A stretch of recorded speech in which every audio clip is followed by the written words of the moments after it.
¿Se acuerdan de aquel programa que decía más vale prevenir? Era un clásico, por lo menos para los que no somos tan jóvenes ya y pegamos alguna cana. Bueno, pues de eso hablaba aquel programa, que hablaba de la importancia de prevenir en salud. Vamos a hablar ahora a continuación de prevención, pero primero este vídeo para ponernos un poco en contexto de lo que vamos a hablar. ¿Sabían que el 80% de la diabetes tipo 2 se puede prevenir? ¿O que el 50% de las personas con diabetes tipo 2 no saben que la tienen? El 15% de las personas adultas tienen enfermedad renal crónica. 7 millones. Y de esos, solo están diagnosticadas el 10%. Son dos ejemplos claros que muestran que la prevención y la detección precoz son los pilares fundamentales de una sanidad eficiente y sostenible. Sin embargo, en España seguimos teniendo grandes asignaturas pendientes en este ámbito. Muchas enfermedades crónicas como la diabetes, la obesidad o los trastornos de salud mental no se detectan a tiempo, lo que genera complicaciones evitables y un mayor coste sanitario. La promoción de la salud y la prevención de enfermedades deben ser una prioridad en las políticas públicas. Para ello, es esencial desarrollar estrategias que fomenten hábitos saludables, faciliten el acceso a pruebas de detección precoz y refuercen el papel de las instituciones en la educación sanitaria. Pues de todo ello hablaremos a continuación. Antes, dos apuntes más. El primero es que me he olvidado desde el principio de darle las gracias a la Federación Madrileña de Personas sordas, que nos están ayudando desde el minuto 1 en la traducción de todo lo que se está haciendo aquí con el lenguaje de signos, así que un aplauso para ellos, por favor.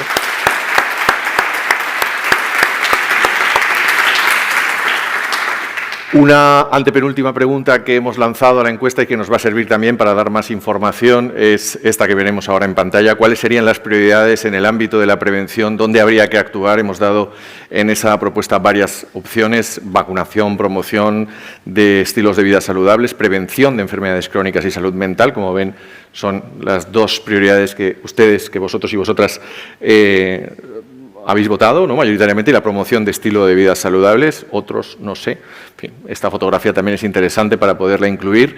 Y a continuación voy a presentar a las personas que me acompañan, que son Patricia Cabrera, médico especialista en Medicina Preventiva y Salud Pública del Hospital 12 de Octubre. Patricia, adelante. Pilar Martínez, que es la presidenta de la Asociación de Diabetes de Madrid. Carmen Sáez, presidenta de la Asociación Objetivo Diagnóstico. Y Teresa Tejero, que es la secretaria de la Junta Directiva del Foro Español de Pacientes. Sentaros, por favor, bienvenidas. Voy a dejar esta silla libre porque estaba prevista también la presencia de Patricia, pero me acaban de decir que Patricia... Perdón, pues como ahí pone Patricia, es verdad, es Paloma. Yo lo tengo aquí bien. Paloma, vicepresidenta de la Sociedad Madrileña de Medicina Preventiva, que está en un atasco y además está embarazada. Entonces le hemos dicho que la esperamos, que tiene una hora para llegar tranquilamente, ¿vale? Empiezo contigo, Teresa, porque me gustaría conocer el posicionamiento del Foro Español de Pacientes en esta cuestión tan concreta como es la prevención y la detección precoz en enfermedades. Muy bien, muchas gracias. Encantada de estar aquí con todos vosotros, tanto presencialmente como online. Y nada, quería comentaros que frente a lo que más o menos la gente puede pensar que es el Foro Español de Pacientes, quería comentaros que realmente nuestra posición es la defensa del paciente tanto en la prevención como en el diagnóstico precoz, porque para nosotros no son estrategias sanitarias, sino son derechos fundamentales de los pacientes. La Carta Europea de los Derechos de los Pacientes considera que en el primer derecho dice que el primer derecho es el derecho a las medidas preventivas. En los estatutos del Foro Español de Pacientes, en su misión y visión, se constituye como misión básica del FEP la defensa y promoción de la salud, de la prevención, diagnóstico y tratamiento de la enfermedad. Y también la Declaración de Barcelona, que impulsó el propio Foro Español de Pacientes, lo considera fundamental. Entonces, queríamos aclarar que el foro también trabaja en la prevención y en el diagnóstico precoz, ya sean enfermedades crónicas o agudas. Creemos firmemente en la promoción de la salud, en la prevención de las enfermedades y en el diagnóstico precoz como pilares esenciales de la sociedad, Pero para conseguir eso necesitamos educar, acompañar, dotar a la ciudadanía de conocimientos, de recursos, de herramientas. Es decir, lo que ya se ha hablado aquí, generar una cultura de salud, donde no solo las personas que, independientemente de su edad, de su nivel educativo, de su residencia, puedan reconocer los signos de alerta, identificar los factores de riesgo, sino que también los profesionales deberían de ser formados en comunicación, en fortalecimiento de la atención primaria y en fomentar la sanidad para que ésta se anticipe y no reaccione. El diagnóstico precoz permite detectar enfermedades en fases iniciales, cuando son tratables, menos invasivas y menos costosas. Y es una cuestión también de calidad de vida, de sostenibilidad del sistema y de equidad. Es una inversión que salva vidas y ahorra sufrimiento. Pero para que todo esto ocurra necesitamos actuar todos juntos y juntas, desde la educación, desde la farmacia comunitaria, desde atención primaria, desde las asociaciones de pacientes, desde las sociedades científicas, los hospitales, los centros de salud, las universidades y, por supuesto, las instituciones. Por eso queremos instar al Ministerio de Sanidad a que sus campañas no se limiten a hacerlas públicas en su web o en determinadas redes sociales, sino que utilicen medios de comunicación generalistas para que se puedan transmitir mensajes claros y accesibles a toda la población, porque la salud también se construye con información pública, de calidad y en igualdad de condiciones para todas las personas. Finalmente, quería comentaros que, como ejemplo de nuestro compromiso del Foro Español de Pacientes, el próximo 4 de junio estamos organizando un evento que se llama Más salud, menos riesgos, prevención y diagnóstico precoz, junto a la Sociedad Española de Medicina Preventiva, Salud Pública y Gestión Sanitaria.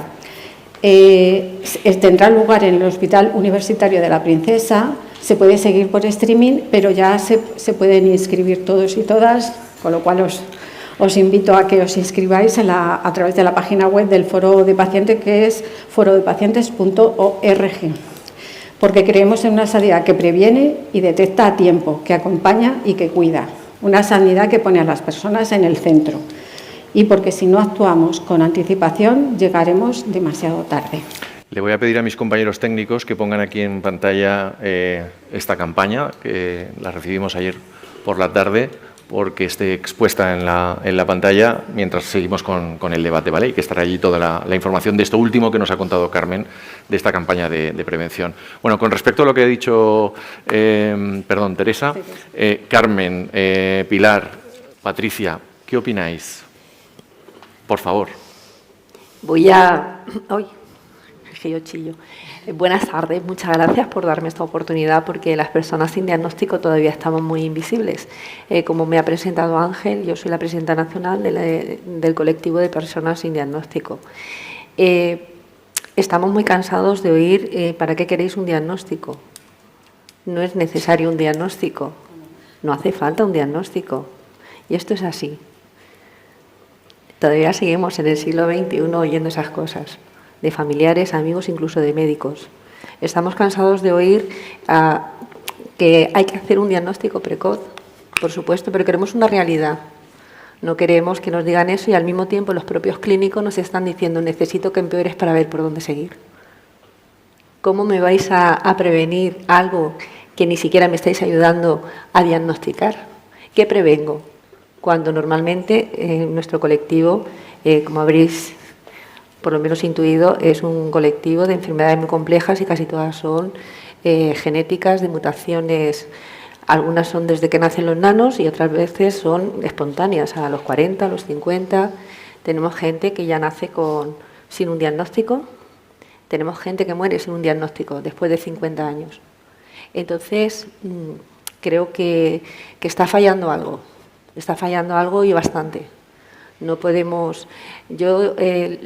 La última conversación que tuve con un médico, porque llevan 13 años sin hacerle un análisis de sangre a un paciente, porque necesitaba que empeorara, y al final le tuve que decir, si no lo curas, cuídalo, acompáñalo y no lo abandones. Entonces creo que la importancia del diagnóstico va mucho más allá de ponerle un nombre. Una enfermedad da igual que se llame diabetes, miastenia, renal, mitocondrial, da lo mismo. Detrás de un diagnóstico hay una investigación, hay una formación y, por supuesto, a lo mejor incluso un tratamiento, pero que ese es otro tema. Pero el saber qué tengo que hacer, cuál va a ser mi pronóstico. Un diagnóstico tiene un pronóstico. Si voy a ser crónico, si no voy a ser crónico, si me voy a curar, si me voy a morir. O sea, todas esas cosas vienen con un diagnóstico. Cuanto antes lo tengamos, mejor. Pilar. Realmente, totalmente de acuerdo aquí con mi compañera. Tenemos, en España nos caracterizamos por los infradiagnósticos. Hablando de diabetes, el mayor porcentaje de personas con diabetes aún no están diagnosticadas, cerca del 45%, bueno, es que además no tenemos datos, porque son todos estimaciones, ese es otro tema, ¿no? Nos faltan datos en sanidad, nos faltan datos para conocer exactamente cuál es la realidad que estamos viviendo. Siempre se estima, yo no sé, hace como 5 años que escucho que en España somos 6 millones de personas con diabetes, pero no tenemos una cifra total, necesitamos datos. Y efectivamente el infradiagnóstico trae como consecuencias más gastos para nuestro sistema sanitario, por no invertir en campañas de detección precoz, de prevención, que además irían juntas, ¿no? Porque es una combinación, tanto la prevención como la detección precoz van de la mano. Y esto, si realmente se invirtiera tanto en recursos personales como en recursos materiales, esto realmente nos ayudaría a avanzar en este campo que es tan necesario, ¿no? La detección precoz y empezar con tratamientos que cada persona necesite. Ahí tenemos que trabajar todos en equipo. Hoy, a lo largo del día, se viene repitiendo esto, ¿no? Tenemos que trabajar, hacer alianzas. Andoni también lo expresa muy bien en sus posts de los domingos, que los invito a leerlos, que son interesantísimos. Y en LinkedIn, escúchenlo, léanlo. Y realmente necesitamos tener alianzas, pero cada uno va por su lado. Carmen. Bueno, yo soy Patricia. Perdón. No pasa nada. Estoy confundido, Bueno, perdóname, no hay problema, Patricia. somos muchas. Te he impactado, Bueno, a ver, un poco en la línea de lo que han comentado mis compañeras.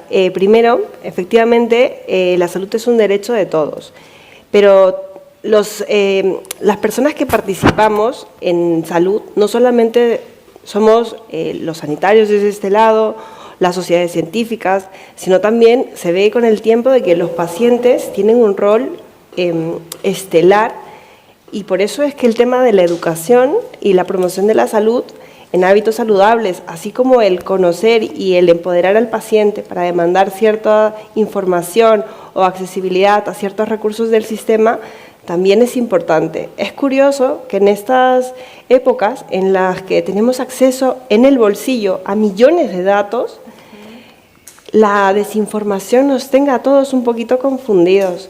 ¿Cómo puede ser que en 2025 veamos datos que los acaban de poner en los que consideramos que la vacunación no es una prioridad? Me gustaría saber de los presentes quiénes se han vacunado de gripe este año. Si pueden levantar la mano, sería genial. Es interesante ver que es una sala llena de gente convencida. Estamos en el Hospital Gregorio Marañón. Si saliéramos de aquí a hablar por los pasillos con la gente que viene por patologías, por tratamientos, ¿creéis que tendríamos la misma respuesta que hemos tenido en esta sala? ¿Creen ustedes que, por ejemplo, incluso dentro del propio colectivo de sanitarios, que tenemos la información disponible y la ciencia que hemos estudiado detrás, que encontraríamos este mismo nivel de respuesta? Entonces, yo entiendo que ahora estamos en un foro de personas convencidas en la relevancia de la salud.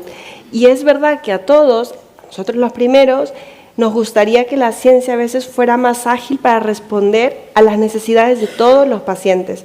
Pero la medicina no es una ciencia exacta, cuenta con la variabilidad del propio individuo.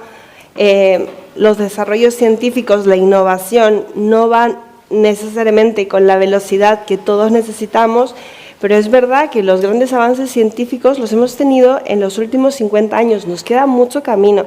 Y ahora contamos, creo que con un elemento fundamental, y es que la gestión de los datos, con estos avances que tenemos tanto en Big Data, inteligencia artificial, nos permiten analizar y disponer de información que muchos de ustedes recordarán cuando hacíamos los trabajos de colegio. Yo nací en el 84, yo tenía que ir a buscar la enciclopedia, tenía un ordenador en casa que compartíamos todos y metías un disco y buscabas allí las cosas. Ahora no, ahora le haces una pregunta a tu teléfono y probablemente te puede resumir información. Entonces entiendo que también el futuro es brillante, nos esperan años con mucha innovación y es importante que no nos desmotivemos, que trabajemos en alianzas, que sigamos buscando y priorizando esos horizontes que nos beneficien a todos, porque, como han comentado mis tres compañeras, la salud supone una inversión en nuestro sistema de sanidad y al mismo tiempo es una estrategia en la que tenemos que participar activamente todos. Cada cosa que hacemos tiene ese efecto mariposa que al final influye en los que nos rodean. Si yo estoy convencida de las vacunas, las conversaciones que voy a tener con las personas que me rodean, pues aunque yo no les convenza radicalmente, les generará, aunque sea una semillita de duda o de información. Y en eso animo a todos los que participamos de este tipo de foros en los cuales se trabaja a favor de la salud y de la desinformación, que no nos rindamos, por muy gris que se nos presente el futuro, ¿no? Yo es que has dicho varias cosas que me gustaría desde este lado, ¿eh? Yo siempre voy a hablar desde este lado porque creo que soy soy el contrapunto, pues soy muchísimo más experta que yo. El papel del paciente. Hay veces que nos pedís que seamos pacientes expertos, pero luego no nos dejan participar como pacientes expertos. O sea, ¿quién mejor va a conocer una enfermedad que el propio paciente? Nunca. Nos cuestionan nuestros síntomas, nos mandan a salud mental cuando no encuentran no sé, algo que se pueda encontrar en un análisis de sangre, cuando no está claro, pues te mandan a salud mental porque te lo estás inventando, aunque estés cojeando. O sea, son cosas así. La sanidad, para mí, tenemos una de las mejores sanidades del mundo, eso está más que repetido y creo que es obvio y no hay que volverlo a decir. Pero yo creo que, como todo, cuando nos creemos una cosa, nos dormimos en los laureles. Pienso, bajo mi punto de vista, que no necesitamos mayores inversiones, necesitamos optimizar lo que tenemos. No necesitamos, no sé, llegar a la luna con una prueba. O sea, quiero que lo que tengas aquí lo utilices y me des un diagnóstico precoz.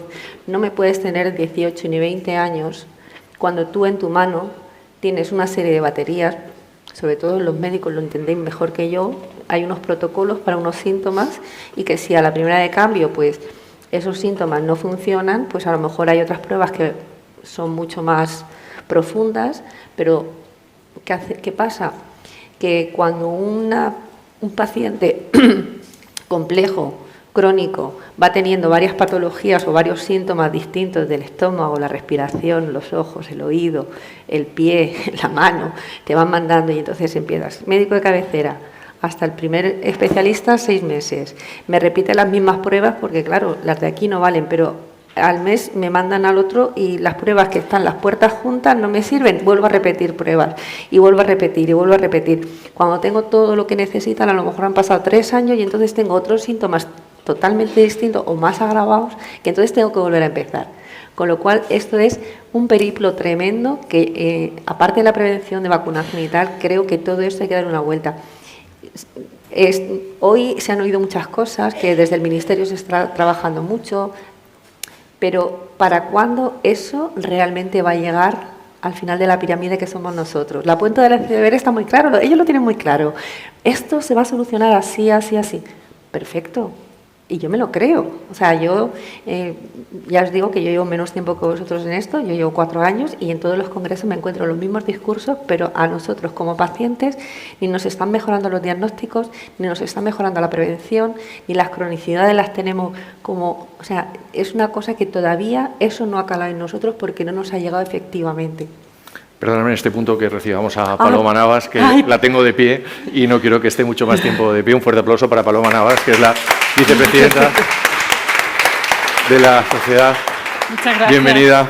Bienvenida. No he querido crear efecto, ¿eh? O sea, esto ha sido involuntario. Toda la atención para ti, toda la atención para ti. Es que se ha colapsado la M30, o sea que ya así es la vida, ¿no? Debe ser la primera vez. Debe ser la primera vez que eso ocurre. No pasa nada. Enseguida te doy la palabra, pero me la había pedido antes Teresa. Bienvenida. Teresa. Bueno, en relación a lo que comenta mi compañera, no solo las personas sin diagnósticos viven esa realidad. O sea, el estar sin diagnóstico para, por ejemplo, las enfermedades raras, se puede tardar perfectamente entre 4 y 10 años en que te den un diagnóstico. Eso impacta radicalmente en tu salud mental, para empezar, en tu salud, en tus relaciones sociales, laborales, etcétera, etcétera. Luego, lo que comentabas de que el sistema, claro que tiene que mejorar. O sea, yo no estoy de acuerdo con que no haya que seguir avanzando, pero sí que tiene que mejorar, porque es lo que siempre pedimos los pacientes, una atención multidisciplinar. ¿Para qué? Para que todos los médicos que nos atienden sepan en qué estado estamos, o sea, cuántas son las pruebas que nos hemos hecho, que si este medicamento es incompatible con otra comorbilidad que tengo. Eso es una reivindicación que siempre hacemos las asociaciones de pacientes, y no solo es una cuestión esta etérea que se hablaba, ¿no? de hacer... de interpretar al paciente en todo, sí, pero es que ya con una cosa muy práctica, que es a lo mejor una persona que gestione tu caso, entre comillas caso, bueno, pues podríamos estar mejorando incluso económicamente, ya no solo por las incomodidades que pueda tener el paciente, pero ya económicamente estaríamos mejorando la atención de ese paciente y mejorar su proceso asistencial. Totalmente. Me gustaría escuchar a Paloma, que se incorpora al debate, tu opinión con respecto a lo que estamos hablando. Pues, bueno, daros las gracias por recibirme y por esperarme. Tenía muchísima ilusión por estar aquí hoy. He estado con el Foro Español de Pacientes hace unos cuantos años en los premios Albert Joubert, que también una conferencia, y fue una experiencia muy importante para mí como médica, porque estuve con vosotros, porque además llegué el día anterior y comí con varias asociaciones y eché el ratillo, y fue una experiencia súper importante, porque me dio una perspectiva que realmente no tienes, aunque veas pacientes todo el rato, ¿no? Aunque estés viendo pacientes, la visión de la asociación del paciente no necesariamente la tienes, y a mí aquello me cambió, y me cambió hasta el día de hoy. Yo vengo un poco en nombre de la Sociedad Española de Medicina Preventiva, Salud Pública y Gestión Sanitaria, y también estoy en la Sociedad Madrileña de Medicina Preventiva. Y oigo vuestras demandas y la verdad es que muchas lo que siento es que son casi que la misma que la nuestra, los profesionales, ¿no? Y qué complejo es el poder dar respuesta a esas necesidades que ves tan evidentes delante tuya en la consulta, y qué importante es lo que estáis hablando de los equipos multidisciplinares, ¿no? La visión de la prevención está muy denostada en toda Europa, no solamente en España, diría que en todo el planeta, pero en Europa, que es lo que nos pilla más cerca, y en España, por cada 100 euros que se invierten en sanidad o se gastan en sanidad, 1 euro va a prevención. 1 euro de cada 100. ¿Sabéis lo que sucede desde mi punto de vista? Que nosotros, cuando estamos libres de enfermedad, no somos conscientes de todo el esfuerzo que hay ahí. Un ejemplo súper clásico es las vacunas, ¿no? O sea, nosotros, todos los pacientes que yo veo mayores de 65 años en la consulta de vacunas tienen anticuerpos para la hepatitis A. Todos lo han pasado, porque algunos más graves, otros más ligeras, porque en aquella época la higiene de los alimentos, cuando ellos eran pequeños, no era tan fuerte. Gracias a esa higiene de los alimentos, ahora mis pacientes jóvenes no tienen anticuerpos. Tengo que vacunarles, pero, hombre, no han pasado la hepatitis, que es una ventaja bastante positiva, ¿no?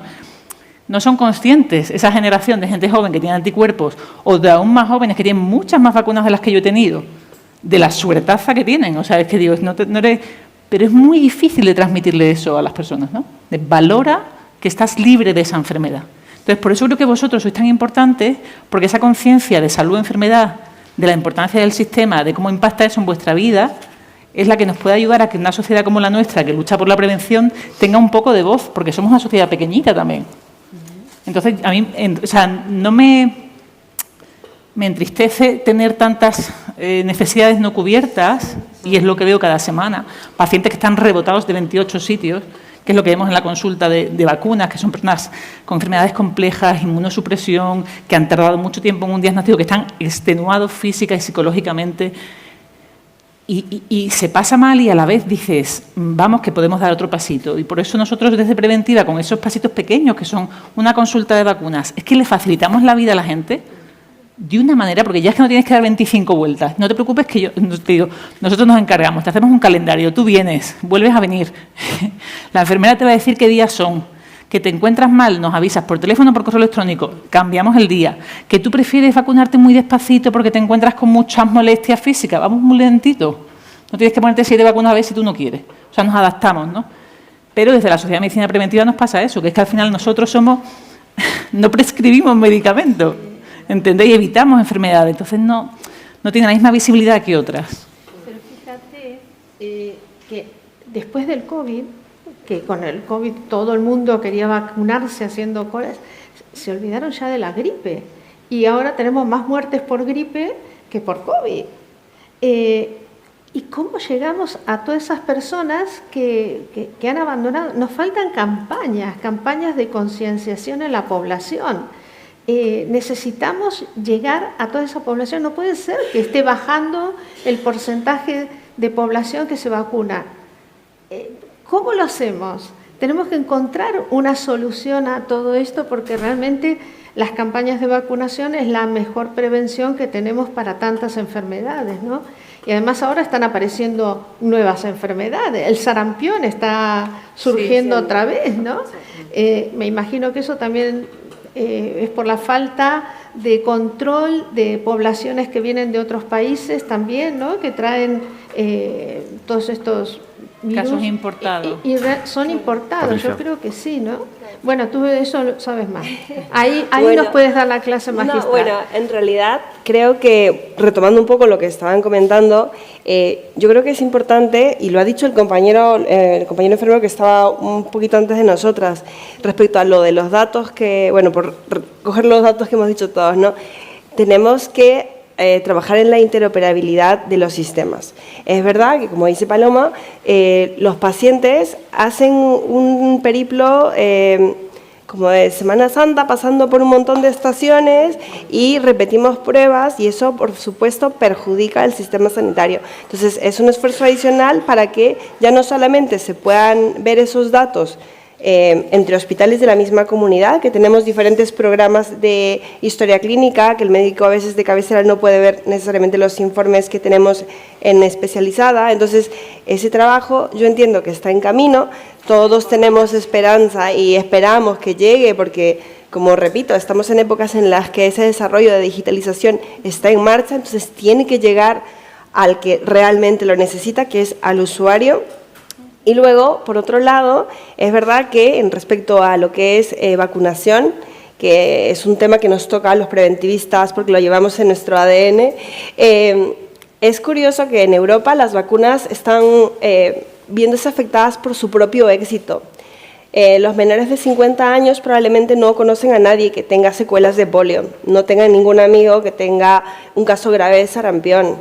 Y es verdad que hay una serie de barreras aparte de las estructurales del sistema, también que están vinculadas con colectivos vulnerables, determinantes sociales, que, pues, por ejemplo, en la web de la página de la Comisión Europea hay un artículo en el que se menciona de que en algunos países es menos probable que los niños hijos de migrantes tengan acceso a los mismos calendarios de vacunación que los hijos de una persona nacida en el país por un tema de, a veces, diferentes motivos, ¿no? Desde barreras de acceso, de organización de tiempo, porque si los padres están trabajando nos llevan, y también la percepción de riesgo. Y la percepción de riesgo nos afecta a todos. Si yo no percibo que voy a tener un problema, probablemente no voy a tomar medidas preventivas. Y eso ocurre porque no vemos los problemas con frecuencia.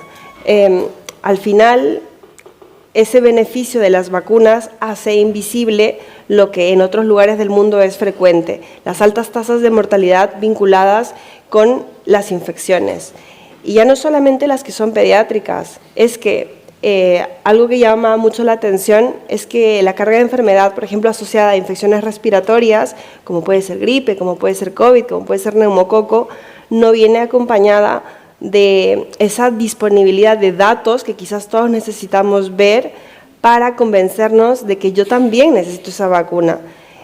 El envejecimiento de nuestra población y con personas cada vez, a ver, sé que este es el foro de pacientes, pero todos tenemos gente en nuestras vidas que tienen entre 60 y 70 años que están estupendamente bien, o sea, que están bien físicamente, entonces no se perciben como una persona de más de 60 que necesite esas vacunas. Y eso lo digo en población sana. Pues muchas veces el paciente está disperso en ese vía crucis que tiene en los hospitales y también olvida esa herramienta de prevención. Entonces, yo creo que volvemos al punto de partida de lo importante que es trabajar en equipo para difundir estas ideas, ¿no?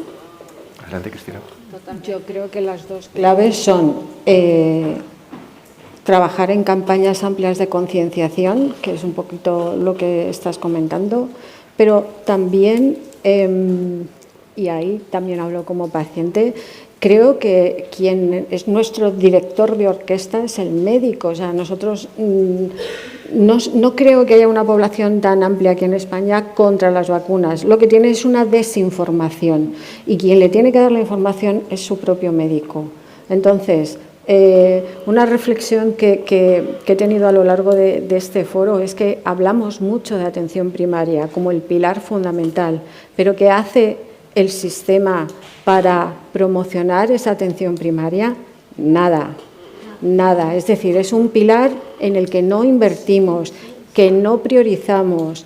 Entonces, podemos estar hablando, pues eso, de hacer una atención estupenda, pero si resulta que la vía de entrada, la fundamental, pues para la prevención, para el diagnóstico precoz, para el día a día de un paciente, no lo estamos priorizando, pues mal vamos. Y eso es algo que me ha atravesado durante todo esta jornada, ¿no? Que realmente la atención primaria tenemos que darle muchísima más atención. A mí nunca me llamaron para vacunarme.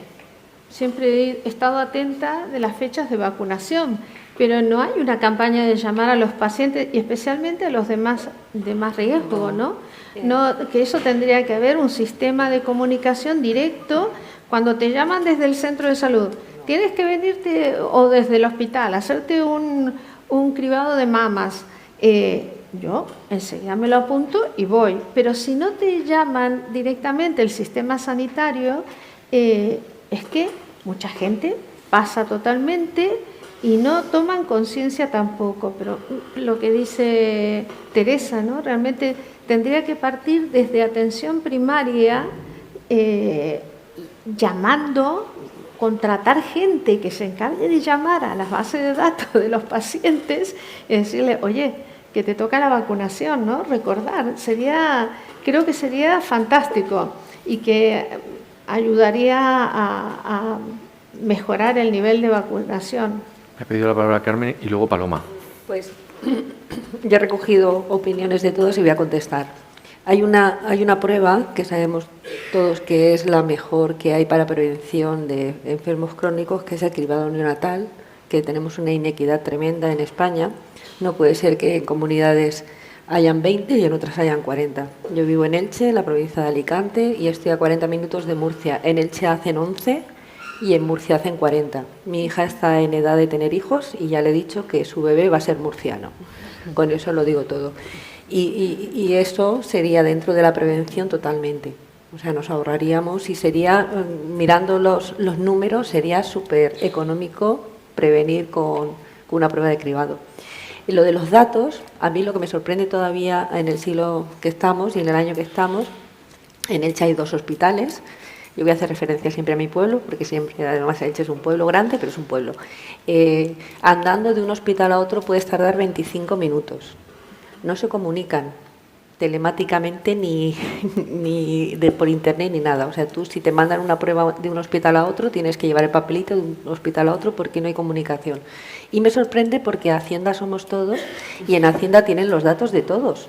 No hay inequidad en Hacienda, porque en salud sí. O sea, es siempre hago esta reflexión, digo, vamos a ver, si en Hacienda somos todos y tenemos todos los datos, tributes donde tributes, ¿por qué en sanidad no? Porque es verdad, o sea, no tomarlo como un chiste, es que es cierto. O sea, no puede ser que en Elche en 20 minutos yo tenga que llevar un papel y que en Hacienda sepan los datos, vamos, si me he comprado un chicle en un kiosco lo saben. Y ya para terminar, lo de las campañas preventivas, eso sí que funciona bien en Elche. Nosotros tenemos hay prevención de cáncer de mama y hay calendario de vacunaciones que automáticamente te sale ya con tu fecha y todo, cuando empiezan las campañas, tanto de gripe, de COVID, de todo, pues tú tienes, porque además me llegan un mensaje, te pone fulano de tal, tiene usted cita para la vacunación tal día, tal hora. O sea, nosotros en eso sí que con referencia, o sea, pero bueno, tenemos esas inequidades es también. por eso, es que hasta en eso. Y la prevención del cáncer de mama, pues hay una campaña que cada 2 años te hacen una mamografía, no hace falta que pidas cita, directamente te manda la carta, tal día, tal hora, tiene usted una mamografía. Y funciona fenomenal, porque en el momento que te ven lo mínimo, a los 2 días ya te están haciendo una ecografía y te están descartando, te están mandando donde te tengan que mandar. Con lo cual se podría aplicar en la vacunación también. Volvemos a lo mismo, ¿no? Volvemos a lo mismo. ¿Por qué somos tan incapaces de tener los datos de todos para algunas cosas y para lo que nos interesa? O sea, ¿qué es más rentable? Yo creo que va por ahí la cosa. Paloma, por favor. Pues qué interesante. La verdad es que hace mucha ilusión escuchar a pacientes, a personas que estáis tan informadas, que tenéis tanta visión del sistema, que me gustaría que tuvierais un cargo de decisión en algún lado. Digo, ella podría arreglarlo. Y son muchas preguntas que nosotros ayer tuvimos la jornada de la Sociedad Madrileña de Medicina Preventiva y hemos sacado nota de prensa que creo que no va a salir en ningún lado porque somos una sociedad regional pequeña. Y de las primeras cosas que decimos es que tenemos a médicos y a enfermeras dedicando el 50% de su jornada a copiar datos de una base a otra. O sea, lo que puede hacer un mono, literalmente. No tenemos personal sanitario y tenemos a estas personas que además la sensación personal de estar trabajando, copiando de aquí a aquí, copy-paste, o sea, es tremenda, acabas con una desmotivación brutal, ¿no? Entonces, enfermeras y médicos, estamos copiando datos de un sistema a otro porque no se hablan de esos sistemas. Imaginaos el Banco Santander, que tú de una sucursal a otra tuvieras que llevar el papel de no es que tengo este dinero. O sea, no hubiera sobrevivido ninguna empresa así, ¿no? ¿Cómo hemos llegado a esto? Bueno, hay mucha historia detrás. Yo creo que las transferencias, la multiplicidad de sistemas, aquí se hacen esto así, creo que es una historia, es interesante, es larga y también pues es lo que nos ha llevado a que ahora mismo es muy, muy complicado resolver ese problema, muy complicado. Dentro de un hospital, no solo ya entre los hospitales, dentro de un hospital, los microbiólogos y la base de datos de microbiología y los de medicina preventiva, yo no la puedo consultar, o sea, es como un expediente X.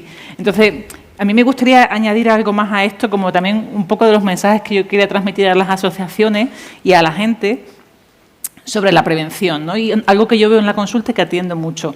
También me gustaría transmitiros un poco de ilusión a la hora de que la prevención farmacológica en forma de vacunas es súper importante, pero también está la no farmacológica que tiene muchísimo que ver con la relación que uno tiene con su propio autocuidado, con su propio cuerpo, con su propia sensación de bienestar y con la sensación de capacidad, de realmente yo puedo estar mejor, ¿no? Y una cosa que yo he experimentado en la consulta, a la cual siempre dedico un rato a esto, a lo no farmacológico, es que muchas personas que sufren una enfermedad crónica, que sufrís una enfermedad crónica, a veces llega un momento que estáis tan agotados por la multiplicidad de pruebas, por el estar en muchos niveles, por el dolor, que el dolor es una cosa tremenda, que sentís que no podéis, que la enfermedad os ha comido el terreno y que ya de aquí no puedo mejorar, ¿no? Y sí que quería hacer hincapié en que la evidencia científica, hay mucha investigación acerca de la actividad física, de dejar de fumar, de tener relaciones sociales, que es que a cualquier edad, en cualquier situación, con cualquier diagnóstico, o sea, que eso además se convierte en un ciclo virtuoso que te puede sacar una sensación de malestar muy importante. Y sí que quería como transmitir ese mensaje pensando en prevención, porque yo cuando empecé en la consulta y empecé a hacer esto de prevención no farmacológica, de estilos de vida y tal, pensé que iba a hacer como muchas tablas de gimnasia a la gente, ¿no? Tú, como algo más en concreto, come la pirámide, no sé qué. ¿Y sabéis lo que me he encontrado? Que yo al final le acabo diciendo a los pacientes, tú puedes. Es que solamente digo, tú puedes, y la gente de estar así, hace así. Paloma, Es que Paloma, Y se ilusionan y dicen, venga, Dios, que tú puedes, ya está. ¿Sabes cómo tienes que hacerlo? La gente dice, sí lo sé, pues tú puedes hacerlo, que has pasado por mucho ya. Y me encuentro empoderando a personas que están ahí está, arrugadas. Ahí está la clave. Entonces, esa es la clave. Quiero decir que me gustaría transmitir esa idea de ilusión, de empoderamiento, de decir, yo sé que es muy duro, sé que es muy difícil, sé que te duele un montón, pero tienes que salir a la calle, tienes que intentarlo. No, Se y están eso haciendo- Vale, eso es lo único que quería, No, como un pero mensaje también de ilusión y que no sea solamente... Esto llega a través de la educación, que es la palabra clave. Educar en salud y empezar desde los niveles escolares a educar en salud, porque falta educación. Desde el tejido asociativo es uno de nuestros objetivos, educar a los pacientes, porque un paciente educado está empoderado y sabe gestionar mejor su calidad de vida, su tratamiento, tienen mayor adherencia a los tratamientos, son más conscientes, ¿no? Es una conciencia que transforma las actitudes de las personas y en eso tenemos que trabajar muchísimo. Falta educación. Y es una de las barreras con las que nos encontramos para la prevención y la detección inclusive de enfermedades, ¿no?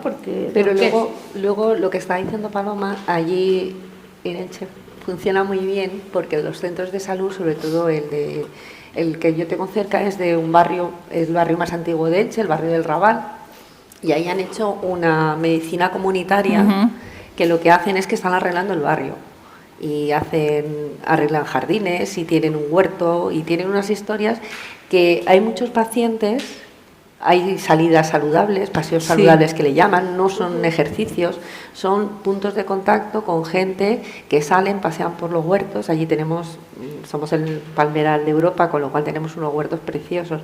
Entonces eso está generando, incluso desde la Concejalía de Mayores de allí de Elche, están haciendo los paseos saludables, que son una pasada porque te llevan por todos lados, y eso es lo que está creando pues esa parte preventiva, esa parte social que estaban perdiendo muchos enfermos, esas pocas ganas de salir y de comunicarse, y se está viendo una mejoría muy grande porque, sin duda, porque es cierto que eso también es prevención, no solamente dejar de comer azúcar o sal o tal, el poder relacionarte, el tener un punto de encuentro, el que desde tu centro de salud te estén indicando actividades sociales que tú de otra manera no podrías, porque hay gente que muchas veces por sus patologías la única salida que tienen casi es el centro de salud. ¿Qué van a prevenir ahí? Eso no solo es en Elche, ¿eh? Bueno, sí, pero eso... Para ilusión de los presentes... No, pero que quiere decir que es así, o sea, hay mucha gente que simplemente va al médico y a la farmacia como mucho a por el pan, o sea, y el tener ese punto de poder salir, eso es lo que les incita, pues eso, por lo menos a prevenir un poco. Sí. Tú sabes que una de las experiencias más bonitas que hemos vivido, que aquí hay alguna de mis compañeras también, la formación entre iguales en los centros de atención primaria, ¿no? Donde los personas con enfermedades crónicas son formadas por otros pacientes ya formados, en este caso por la Escuela Madrileña de Salud, y que les damos cambios de hábitos de vida, todas las recomendaciones, 6 clases, y eso realmente genera, además de generar grupos que la gente necesita hablar, exacto, necesitan que los escuchen. Están las enfermeras del centro de salud y todas están diciendo, hoy estamos aprendiendo más de lo que nos cuentan en consulta, ¿no? El trabajar en formación, en educación, formar a formadores entre los pacientes, que hay muchos voluntarios que nos encanta hacer este trabajo y somos un chollo porque no cobramos nada. Realmente, es también generar una red de concienciación en salud y de cambios de hábitos de vida saludable, de tomar conciencia sobre la vacunación, Sí, que está sobre más... la adherencia a los tratamientos, sobre cómo ir a una consulta médica y hablar con tu especialista, no tenerle miedo, llevarte las preguntas para no olvidarte de nada, saber leer una receta, bueno, todo lo que... Y darles un apoyo emocional, que la gente lo necesita muchísimo. Se sale mucho también del sistema de salud, ¿no? Como para cerrar, lo que quiero decir es que no está solo en el sistema de salud. Prescribir activos en salud, que es lo que están haciendo en Comunidad Valenciana, en Asturias, en Andalucía. Yo lo hago en mi consulta también, prescribo polideportivo, prescribo asociaciones de pacientes, prescribo, indico todo eso, pero además en la Comunidad Valenciana es con una receta en papel. Lo sé porque conozco a la gente que lo puso en marcha hace unos cuantos años. Entonces, el que se va más allá del sistema de salud, ¿no? O sea, que va a la parte de la comunidad, del huerto, de la asociación de vecinos, de la asociación de pacientes, y que la prevención está ahí. Ahí es una parte fundamental. Claro. Sí. A ver, bueno, si quieres primero. Bueno, yo quería añadir precisamente en que realmente en temas de prevención y diagnóstico precoz, la educación es una pieza clave porque el volumen de personas que tienen enfermedades es cada vez mayor. Los avances en ciencia permiten que muchas enfermedades que antes no tenían esperanzas terapéuticas o que tenían un pronóstico muy negativo, pues ahora salen adelante y se mantienen en el tiempo y llegan a ser esos pacientes expertos. Y dentro de los diferentes ámbitos que puede tener precisamente esto que estamos viendo que es súper relevante para la sostenibilidad del sistema y como inversión estratégica en salud pública, pues está el tema de salud mental, que es que la soledad no deseada es el mal de nuestros días. Volvemos a la paradójica situación en la que estamos cada vez con más medios de conexión digital, pero cada vez más solos. Y lo podemos ver cuando hay una comida y todo el mundo está con su teléfono. El paciente, que además muchas veces no puede compartir su experiencia personal porque no encuentra un foro de comprensión o porque incluso el médico le rechaza sus síntomas porque no hay una prueba diagnóstica, pues se beneficia de esos entornos donde puede nutrirse de la experiencia de pacientes expertos y de las sociedades. Y yo creo que en ese sentido, que existan estas sociedades, estos foros y que esto se difunda, esta información llegue a más lugares de forma que todos se puedan beneficiar y acceder. O sea, a día de hoy todavía hay pacientes que no saben que hay asociaciones de distintas cosas a las que pueden acceder. Nosotros en el 12 de octubre tenemos una cantidad de pacientes impresionante de diferentes partes de España y somos conscientes de la variabilidad y la inequidad que hay, no solamente en acceso al recurso, sino también a veces a nivel informativo y que a veces es persona dependiente en cuanto a que encuentres a un médico que te quiera prescribir elementos no farmacológicos que puedan mejorar tu calidad de vida. Entonces yo creo que de lo que nos está quedando como piezas y herramientas claves es la comunicación, que sea transversal, enfocada en lo que es difusión y educación de la población. O sea, todas estas estrategias tienen que incluirse en la persona como parte de una vida saludable. Creo que todos estamos ahora con el tema de que hay que hacer actividad física, de que no hay que fumar, pero nos falta, por ejemplo, trabajar sobre la soledad no deseada, el tema de la inmunización, el reconocer que existen pruebas para diagnosticar de forma precoz enfermedades pues, que pueden tener complicaciones, ¿no? Entonces yo en ese sentido creo que el paciente es a veces ese motor que con su reclamo y con su queja nos despierta de nuestra letargia, de que a veces estamos pues viendo solo nuestra situación, y conocer experiencias de otros lugares también te anima a que avances. Y vosotros como profesionales sanitarios, ayudar a que la gente también se acerque al tejido asociativo. Nosotros somos agentes de salud también, que estamos colaborando con atención primaria, con los hospitales, pero además estamos todos los días atendiendo desde nuestras asociaciones de pacientes y brindando un servicio de educación, de promoción de la salud, de defensa de los derechos de los pacientes. Estamos ahí al pie del cañón para todo. Y realmente es llamativo porque el porcentaje, con la población que tenemos, el porcentaje de personas que se acercan a una asociación que es mínimo, es mínimo. Nosotros, Diabetes Madrid tiene 3.000 familias asociadas. Para mí es poco, porque si en la Comunidad de Madrid son 500.000 personas diagnosticadas, no es nada, 3.000, ¿sabes? Y realmente el poder llegar, esa es otra de las otro de los retos que tenemos el tejido asociativo, conseguir aumentar el voluntariado, porque una vez que entras en el voluntariado del tejido asociativo, bueno, la motivación, bueno, yo soy una lanzada, a mí me encanta trabajar, lo vivo apasionadamente el voluntariado, Se te nota, ¿eh? pero necesitamos contagiar y llevar a más personas que sean portavoces y generar esa red de formación a otros, ¿no? A ti se te ve el corazón de fuera, ¿sabes?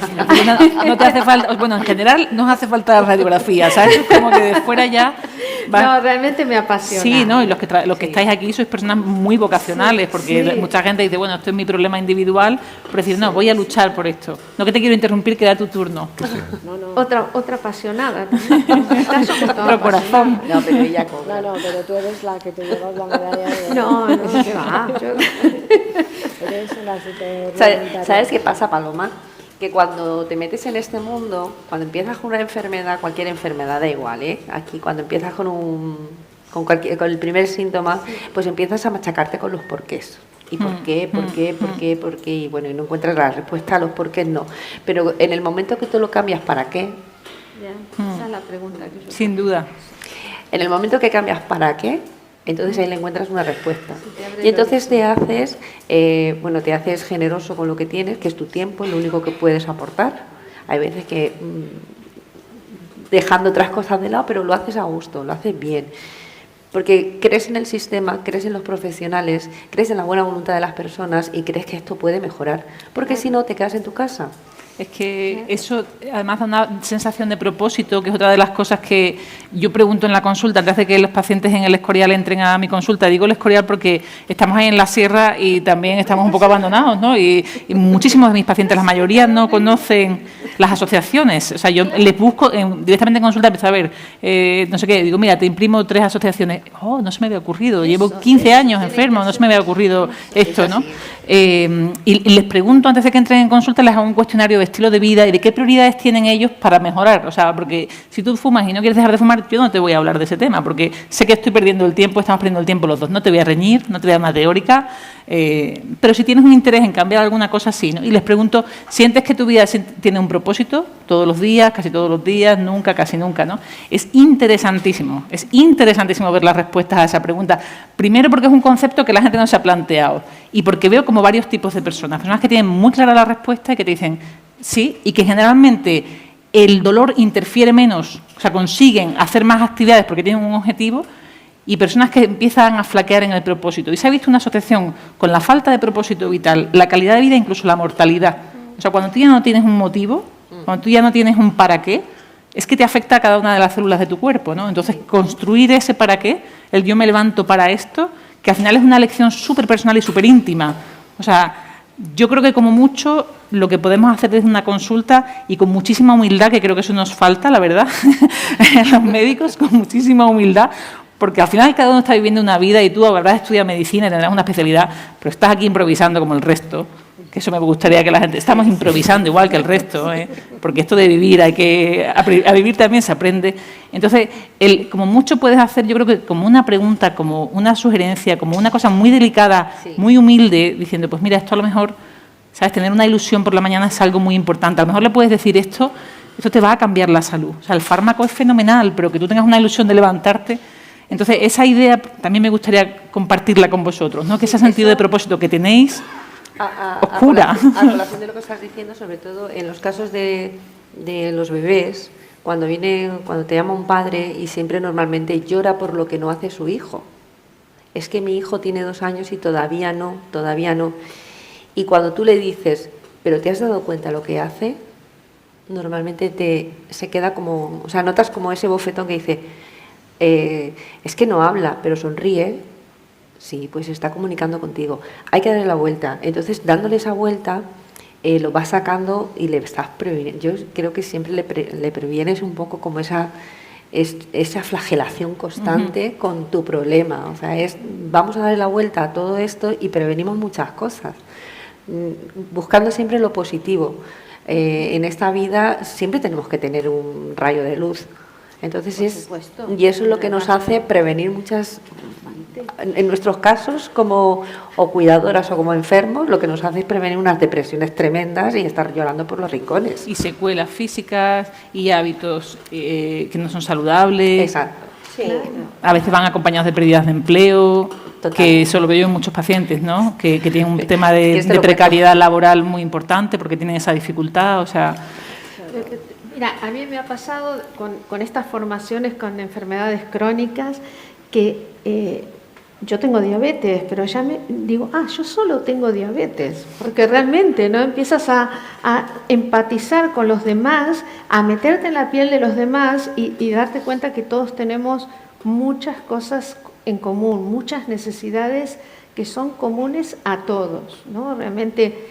Y salud mental, por ejemplo, el otro día, no sé si estará Diana por ahí, pero estuve en el Hospital Rodríguez Lafora con salud mental y bueno, y poder colaborar, a producir cambios en los comités de pacientes, con una gerencia tan activa, con ganas de producir cambios, eso también te motiva, ¿no? Tenemos que tener una visión 360 grados, porque realmente no es solo el vivir con nuestra enfermedad, son todos los demás y también nuestro sistema sanitario, nuestros profesionales, tenemos que cuidarlos, porque si no cuidamos a los que nos cuidan, mal vamos, ¿no? Y ahí otra vez la alianza, tenemos que establecer trabajos en alianza, tendríamos que ir todos, porque tenemos las mismas necesidades, ¿por qué no unificamos, Andoni? En el decálogo, por favor. Tenemos que conseguir hacer un foro con todos. Y ahí realmente, ¿no? Tenemos que unirnos, tenemos que trabajar en forma conjunta. Eso es clave, porque si no, no vamos a avanzar. Vamos a seguir metiendo palos en la rueda. De todas formas, este tema es muy transversal para todos. Claro. O sea, el diagnóstico precoz, da igual que tú tengas diabetes que yo tengo una enfermedad rara. Por eso. O sea, tú tienes diabetes y necesitas que en 0, esto. La prevención da lo mismo. O sea, es que todo esto da igual. Son temas que todos los llevamos, yo creo que todos lo llevamos en nuestros decálogos, todos intentamos visibilizar todo esto, porque realmente es la base de que todo esto empiece a mejorar o siga mejorando o... Teresa, no me riñas, pero que quiere decir que esa es la base, esa es... Y luego a los profesionales sí que tenemos que transmitirle mucho eso. Si no me puedes curar, cuídame, acompáñame, porque eso también es una prevención. O sea, o sea, en nuestros casos, como nos quedamos ahí en el limbo, es como cuando estás buscando algo en internet y se queda el ratón ahí. Pues cuando te quedas ahí, por lo menos que alguien te dé un bofetón y saque de esa rueda, ¿no? Y el que tú sientas esa mano, mira, a nosotros nos ha costado 17 años llegar a que, mi marido es el enfermo, que llegar a rehabilitación, porque al no tener diagnóstico no entraba. Hemos tardado 17 años. Y esta profesional le cogió la mano y le dijo, no te voy a curar, pero te voy a acompañar en el proceso mientras dure. Claro. Mi marido empezó a llorar. Era la primera vez que alguien le decía, estoy aquí para cuidarte. Eso le cambió totalmente y de no querer salir del sillón, empezó a querer salir todos los días a las 7 de la mañana a rehabilitación. Simplemente con ese gesto de darle la mano. Eso es súper importante. Eso yo creo que es de primero de medicina, lo que deberían de enseñar es acompañar. Acompañar desde el minuto cero.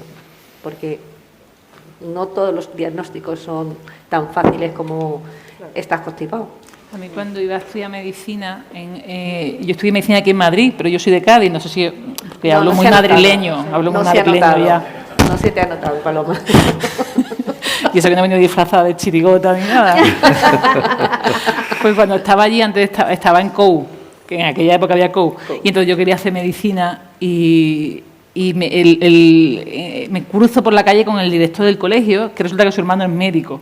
Fíjate tú qué cosa más, yo no sé siempre ni cómo se llama. Y me puso así la mano en el brazo y me dijo, sé cariñosa, siempre.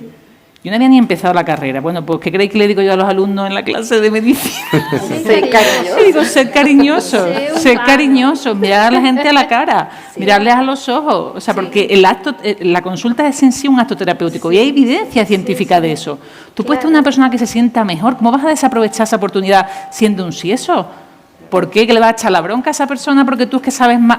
O sea, y lo que pasa es que como no hay habilidad comunicativa, pues entonces la suplo con la cosa de es que yo estoy a esta distancia, porque no tengo habilidad comunicativa y porque me da miedo empatizar contigo, porque no sé cómo gestionar todas esas emociones que tú tienes, ¿sabes? Y me da miedo que tú llores y llore yo, pues entonces me pongo así. Al final hay mucho miedo en todas esas interacciones tan desagradables, ¿no? Pero nosotros lo entendemos, ¿eh? Nosotros como pacientes entendemos y preferimos que nos digan hasta aquí he llegado, no sé más, que no nos tengan... Pero lo que tú quieres es un médico que te diga, a lo mejor no te puedo curar, claro, pero sí te puedo cuidar. Claro. Eso es lo principal. Sí. La medicina a día de hoy no ha logrado vencer la muerte. O sea, realmente la medicina lo que busca es calidad de vida para el paciente. O sea, todo lo que hacemos, las intervenciones, la medicación, los avances científicos, este mismo foro es porque buscamos que en ese envejecimiento de nuestra población, en ese descubrir de nuevas patologías, le demos la oportunidad de tener calidad de vida. ¿Y qué es calidad de vida? Es independencia, es salud mental, es tener esa ilusión en el día a día. Y luego es verdad que en el tema de lo que es la formación de medicina, esto ha ido cambiando. Con el tema de que ahora tenemos muchas más pruebas, muchas veces en la consulta, por el número de pacientes que tienes, intentas hacer ese contacto visual, pero tienes el espacio con 2 pantallas y buscas el huequito a ver dónde ves al paciente.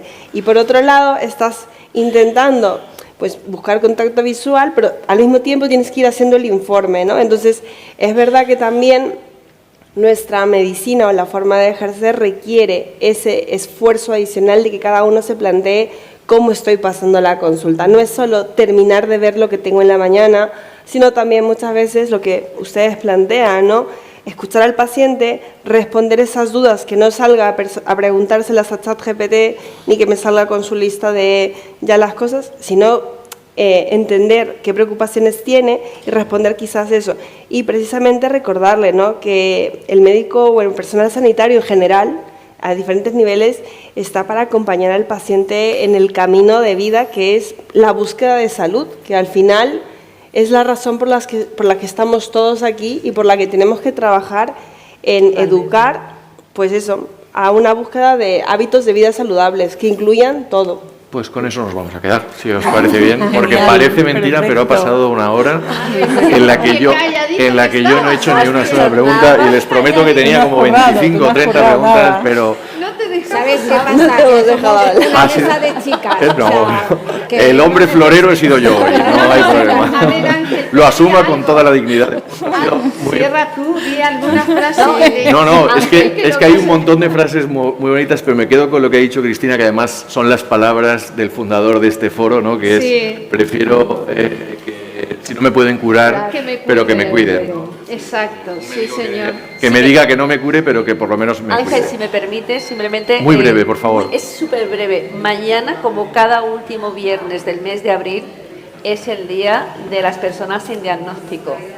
Si nos hacéis alguna mención, sería muy chulo poder visibilizar todo lo que hemos dicho aquí, que es lo que nosotros llamamos en el decálogo, detención, diagnóstico precoz, cribado, prevención, apoyo, información, o sea, todo esto que estamos hablando, consultas multidisciplinares, etc., todo eso es lo que nosotros llevamos en nuestro decálogo, lo podéis ver en nuestra página. Simplemente apuntar eso, ya que mañana es nuestro día. La mayoría de los temas igual nos lleva el decálogo de Claro, si es que coincidimos en todo, o sea, esto es como... Como llamar a la puerta desde diferentes lugares. Da igual. Muy bien, pues Teresa, Gracias. Patricia, Paloma, Pilar, Carmen, Paloma, lo he dicho bien en esta ocasión. Muchísimas gracias. A las 5, un fuerte aplauso para ellas.